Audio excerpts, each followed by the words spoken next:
तो सबसे पहले हम टिश्यूज के बारे में पढ़ेंगे। तो आखिर टिश्यूज होते क्या हैं? A group of cells that are similar in structure and work together to achieve a particular function is called tissue. हमने लास्ट चैप्टर में सेल के बारे में पढ़ा था कि वह फंडामेंटल यूनिट ऑफ लाइफ होते हैं। तो जब कई सारे सेल्स यानी कोई ग्रुप ऑफ सेल्स जिनका स्ट्रक्चर सेम होता है और वे साथ मिलकर कोई फंक्शन परफॉर्म करते हो, उसी ग्रुप ऑफ सेल्स या क्लस्टर को हम टिश्यू कहते हैं। मल्टी सेलुलर ऑर्गेनिज्म में वेरियस ग्रुप ऑफ सेल्स यानी टिश्यू होते हैं जिनका अपना अपना काम होता है, जो कि प्लांट को structural, mechanical strength and division of labour को प्रोवाइड करते हैं। इसलिए मल्टी सेलुलर ऑर्गेनिज्म में टिश्यूज की बहुत सारी यूटिलिटीज होती हैं। तो एक बार मैं आपको एक चार्ट के थ्रू इसे डिटेल में समझाता हूँ। हमारी बॉडी की स्मॉलेस्ट यूनिट है सेल। जब कई सारे सिमिलर स्ट्रक्चरल सेल ग्रुप में आकर कोई पर्टिकुलर फंक्शन या काम करते हैं तो टिश्यू बनता है, और टिश्यू के कॉम्बिनेशन से ऑर्गन बनता है, ऑर्गन के कॉम्बिनेशन से ऑर्गन सिस्टम बनता है, और कई सारे ऑर्गन सिस्टम से हमारी बॉडी बनती है। तो आप समझ ही रहे होंगे कि यह कैसे एक दूसरे से कनेक्टेड है। आई होप आपको इतना टॉपिक समझ में आ गया होगा।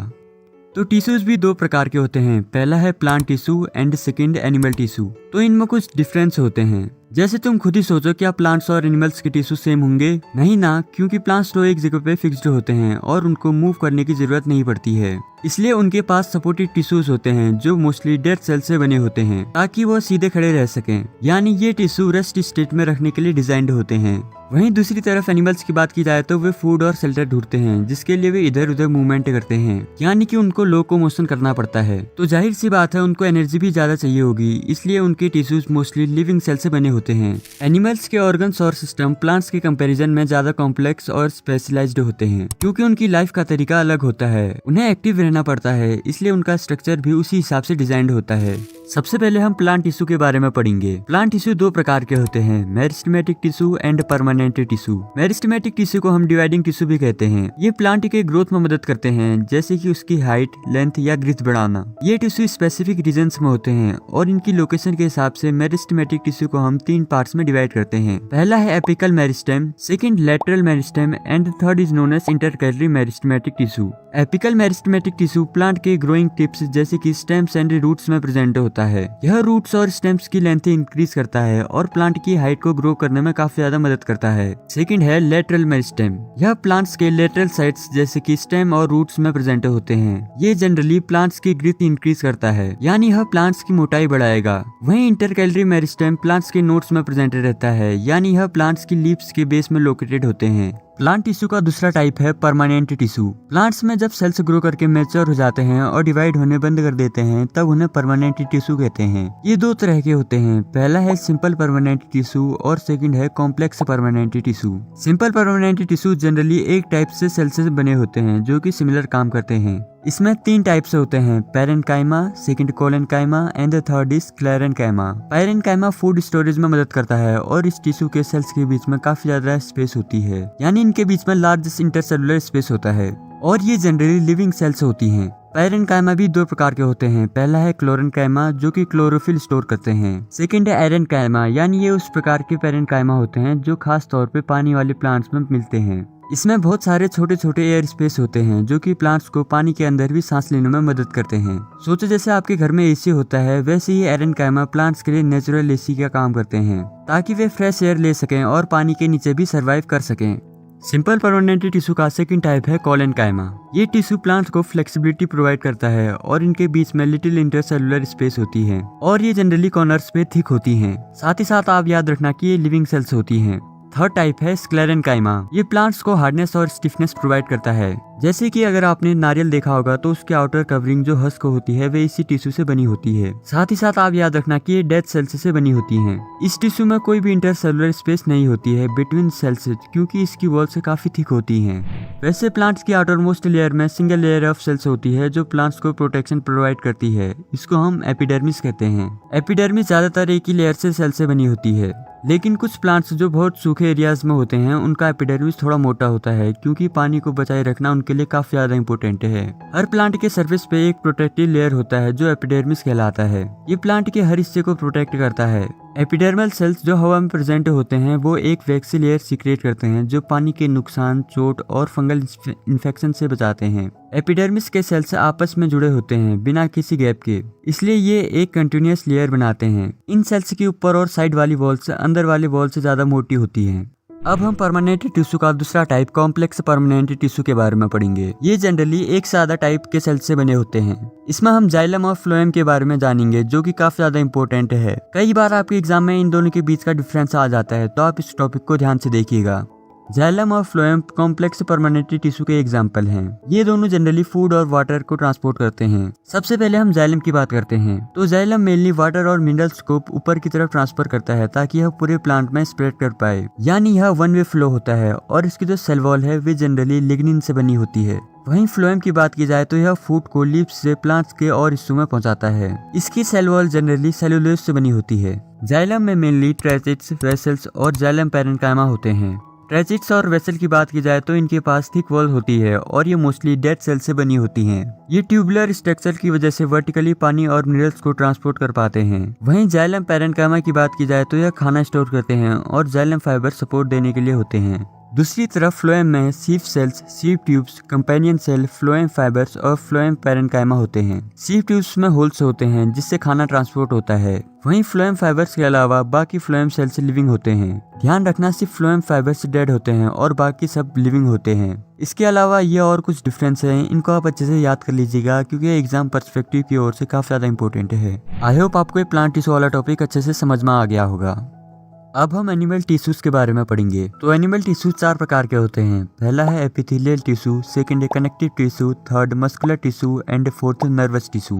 Epithelial tissue protective and covering tissue होते हैं। जैसे हमने प्लांट्स में एपिडर्मिस के बारे में पढ़ा था, उसी तरह एपिथेलियल टिश्यू भी रिलेटेड है। एपिथेलियल टिश्यू को आप एक कवरिंग की तरह समझ सकते हैं। यह अलग अलग बॉडी सिस्टम्स को सेपरेट रखने के लिए एक बैरियर की तरह काम करता है। Skin, mouth lining, blood vessels, lung alveoli और किडनी टेब्यूल्स सब एपिथेलियल टिश्यू से बने होते हैं।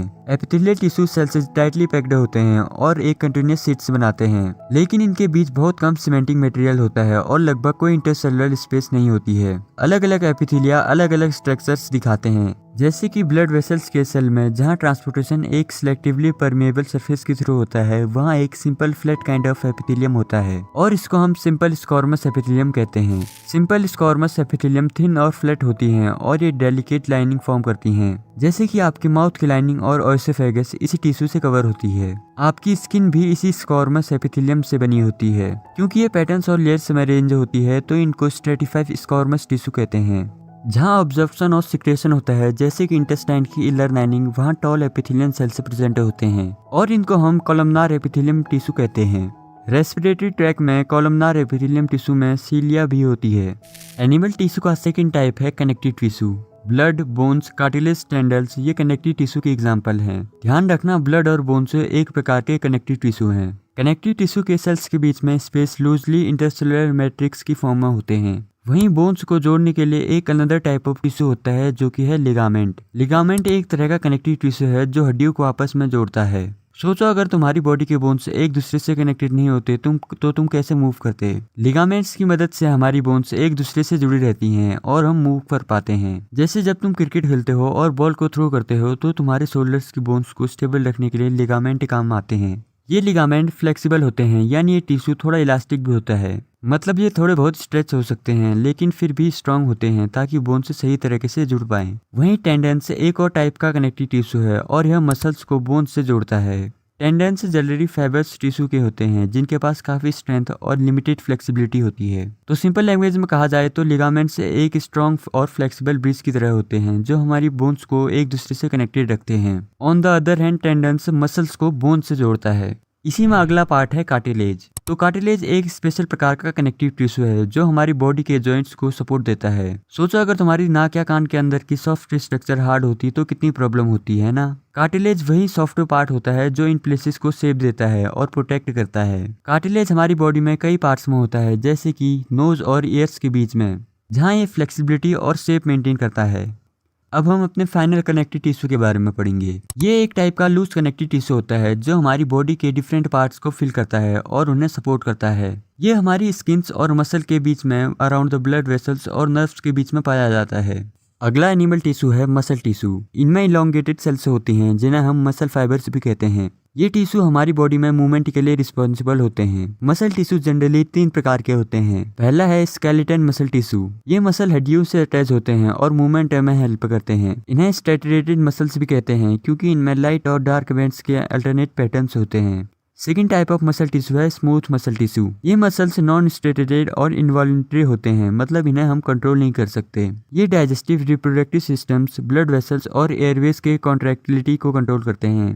Third, cardiac muscle tissue. ये हार्ट में पाए जाते हैं और कंट्रैक्शन को कंट्रोल करते हैं। कई सारे मसल्स को हम अपने अकॉर्डिंग स्टॉप या मूव कर सकते हैं, इनको हम वॉलंटरी मसल्स कहते हैं। और कई सारे मसल्स को हम कंट्रोल नहीं कर सकते, जैसे हमारी हार्ट की मसल्स, इसलिए इनको इनवॉलंटरी मसल्स भी कहते हैं।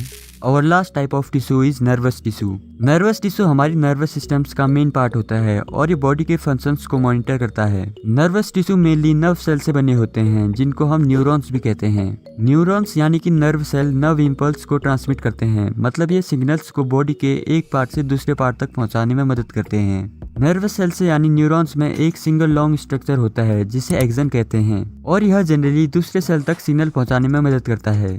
न्यूरॉन्स के सेल बॉडी में न्यूक्लियस और साइटोप्लाज्म होते हैं और डेंड्राइट्स नाम के हाईली ब्रांच्ड प्रोसेसेस होते हैं जो दूसरे न्यूरॉन से इन्फॉर्मेशन रिसीव करते हैं। ऑल्दो इस टॉपिक में न्यूरॉन वाला जो डायग्राम है काफ़ी ज़्यादा इंपॉर्टेंट है, इसलिए आप इसको एग्जाम से पहले प्रैक्टिस कर लीजिएगा। तो आई होप फ्रेंड्स आपको ये वीडियो पसंद आया होगा। अगर आपको ये वीडियो पसंद आए तो इस वीडियो को लाइक और हमारे चैनल को सब्सक्राइब कीजिएगा ताकि हमारे आने वाली लेटेस्ट वीडियो की नोटिफिकेशन आपको मिलती रहे। See you in the next video. Till then goodbye and keep learning.